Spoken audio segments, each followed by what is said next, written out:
मेरो प्रतिस्पर्धा म आफैसँग हो। मैले म आफैलाई जित्नु छ।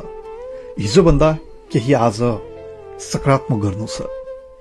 बितेका समयभन्दा आउने पल र बाँचिरहेको समयलाई थप सुन्दर बनाउनु छ।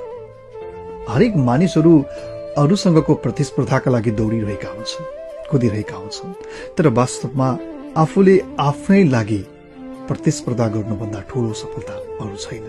किनकि तपाईँ हिजोभन्दा आज र आजभन्दा भोलि केही सकारात्मक बन्न चाहनुहुन्छ अथवा केही आफूले बाँच्दै गरेको समयलाई सकारात्मक बनाउन चाहनुहुन्छ, सुन्दर बनाउन चाहनुहुन्छ भने अरू कसैसँगको प्रतिस्पर्धा हुँदै होइन। केवल तपाईले हिजो बिताउनु भएको समय, तपाईले हिजो गर्नुभएको मेहनत, तपाईले हिजो आर्जन गर्नुभएको ज्ञान, यी सबैसँगको प्रतिस्पर्धा हो। आफू आफैमा बितेको समय